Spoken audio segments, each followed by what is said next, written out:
Filem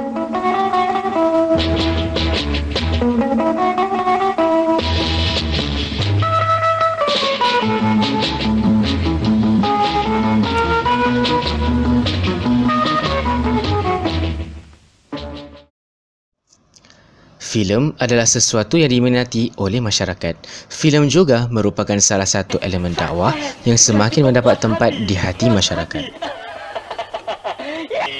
Iya Pakcik, sejak dari dalam Seniman Agung Negara Tan Sri P. Ramlee merupakan seorang insan seni yang tidak pernah hilang di zaman. Penghasilan setiap filem-filem beliau mempunyai unsur dakwah yang dibuat secara santai dan tidak serius. Jika dilihat dengan teliti, setiap karya santai itu membawa maksud yang sangat mendalam. Malam bulan di pagar bintang makin indah jika dipandang, bagai gadis beri senyuman pada bujang idaman. Elemen-elemen dakwah yang digunakan Tan Sri P. Ramlee sangat luas. Ada banyak contoh yang boleh diberikan seperti dalam dialog-dialog, muzik dan susunan nasihat. Namun, kebanyakan masyarakat kita melihat ia sebagai sesuatu yang lucu. Tetapi, jika dilihat dengan teliti, Tan Sri P. Ramlee sedang menyampaikan mesej yang tersirat menerusi filemnya. Ini bukannya cobaan, ini betul-betul dibawa lari orang. Walau bagaimanapun, adakah filem-filem Tan Sri P. Ramlee terbukti mengandungi elemen-elemen dakwah? Arwah Tan Sri P. Ramlee, dia ada buat satu filem tahun 1959. Filem itu bertajuk Pendekar Bujang Lapuk. Dalam filem itu ada satu babak. Babak ini bagi kita adalah lucu semata-mata. Tetapi rupanya baru saya tahu babak itu ada rahsia yang tersirat. Yang menceritakan hal ini kepada saya ialah Allahyarham Datuk Aziz Sattar sendiri. Maknanya sanad mutawatir. Tak ada maudhu' dhaif ni. Sanad mutawatir betul.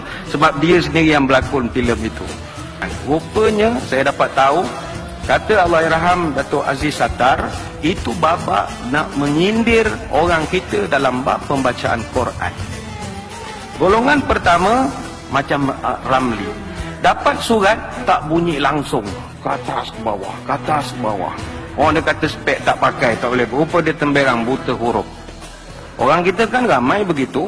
Baca Quran terbalik Yasin pun ada, tak tahu apa yang dia baca. Tapi ada golongan yang kedua, dia baca Quran, lagunya terlampau lebih sangat. Ada juga. Al-Kisah. Bila dah Al-Kisah akan ada orang keliling. Tayyib. Yang tayyib tu dia tak faham apa yang dia baca. Dia tayyib aja. Tayyib. Baca Quran. Allah. Mau faham apa dia baca? Aku tak tahu. Udah mu Allah bendanya. Dia syok. Dia rasa seronok. Golongan ketiga, bacanya itu bacaan saja yang hebat, tetapi dari segi pemahamannya itu tidak ada. Akhirnya surat itu siapa yang baca? Akhirnya Aini Jasmine yang bacakan.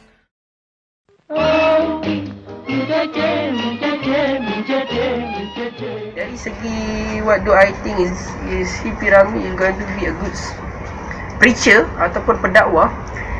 For me to give a statement that P. Ramlee is a preacher is, I'm not so quite good for it, because I don't think that he a preacher. For me, he is dia seorang cendekiawan dan pemikir. Because what happened along him, sebab dia bermula dari bawah dan dia melihat setiap susunan ragam masyarakat Melayu dari segi apa teorinya dan bagaimana pengamalannya, dan dia berfikir dan bagaimana dia melihat dan menganalisis dan memberi respon terhadap apa jawapan-jawapan dalam filem. Itulah hasil pemikiran dia.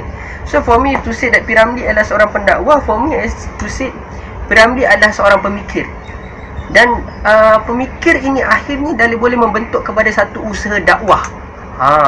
Tapi untuk say that he is a pendakwah, sebab dia adalah pendakwah adalah satu kalimat literal dan konsep yang cukup besar. Maksudnya dia kena semata-mata melaksanakan satu kerja tu, dia jelas dia adalah seorang pendakwah. Dia adalah seorang karyawan seni. Kita semua sepakat kata dia karyawan seni. Kemudian ada beberapa pihak kata dia adalah seorang karyawan seni yang bertaraf pemikir. Itu ya. Kemudian bila kita buat sambung lagi sentence ni as a full statement, adalah statement yang akan jadilah P. Ramlee adalah seorang karyawan seni yang merupakan ahli pemikir yang mampu memberi kesan dalam unsur dakwah.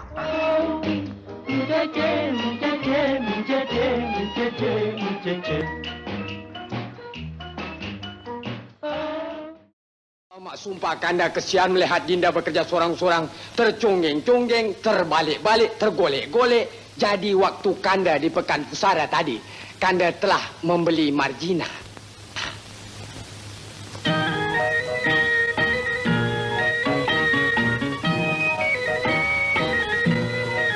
Mari Margina. Margina, marilah, mari.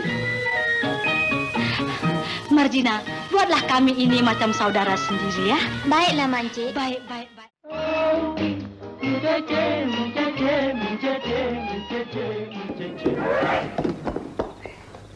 Pakcik bukannya manusia, tapi Pakcik adalah syaitan bertopengkan manusia. Pakcik sanggup mempertaruhkan anak untuk bermain judi ya. Tahukah perbuatan Pakcik itu membiarkan persundalan di sisi masyarakat? Pakcik sanggup memukul Aziz ya. Pakcik sanggup memukul Aziz. Jikalau tidak ada Aziz, anak Pakcik akan mati dalam sungai. Dan Pakcik akan dituduh menjadi pembunuh, tahu? Saya minta maaf. Saya minta maaf.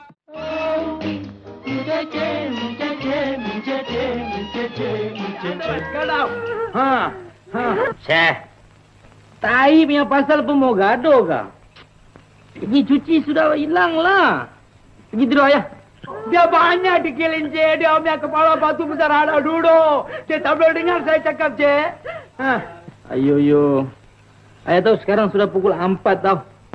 Kalau ini macam bising, semua orang tak boleh tidur tahu.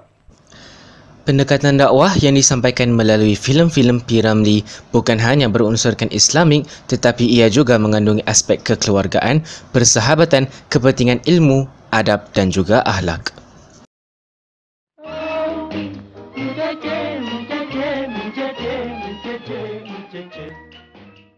Kita orang Islam, menurut undang-undang Islam boleh kahwin sampai 4 sayang. Ini baru 2. Lagi 2 nampak akan datang, Tina. Entah next chin kah, entah coming soon kah.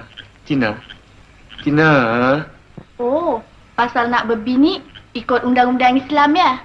Pasal sembahyang, puasa, kenapa tak mau ikut undang-undang Islam? Hah?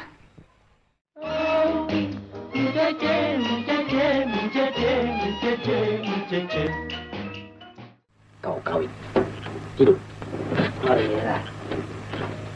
Selamat malam. Din, engkau memanglah sahabat, Din. Selamat pengantin baru ya. Terima kasih, Din. Selamat malam, Cik. Selamat malam, Din. Tidur ya.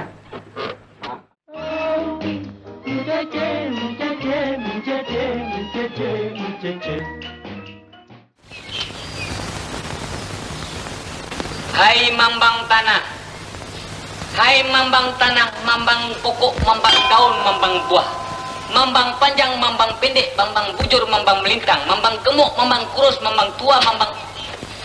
Apa yang kau baca dan apa yang aku ajar? Aku tak ajar ni segala mambang bujur, mambang pendek, mambang persegi, mambang melintang. Hah, Aziz? Apa yang kau tulis? Yang saya tulis itu shorthand, Pakcik. Kenapa tak boleh baca? Saya tulis shorthand, saya baca longhand. Betul kau ni buta huruf, Aziz.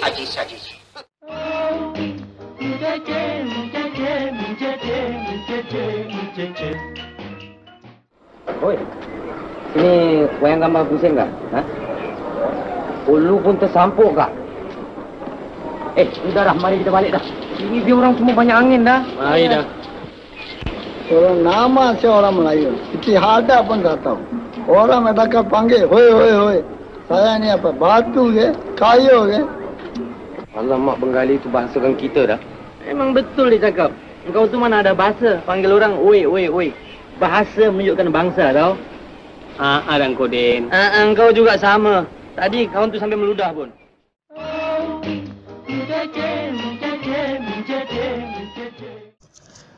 Dakwah bukan hanya tugas seorang agamawan, tapi ia adalah tugas bagi setiap individu dalam menyampaikan sesuatu yang bermanfaat pada masyarakat.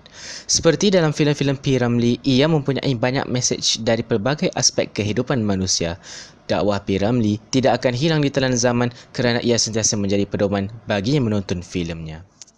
Cik adik jangan marah sangat, sedangkan Nabi ampunkan umat.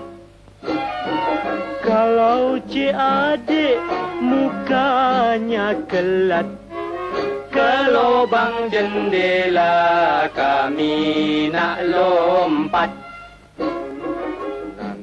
Nandung dayang senandung, wahai saudari maafkan kami, maafkan kami.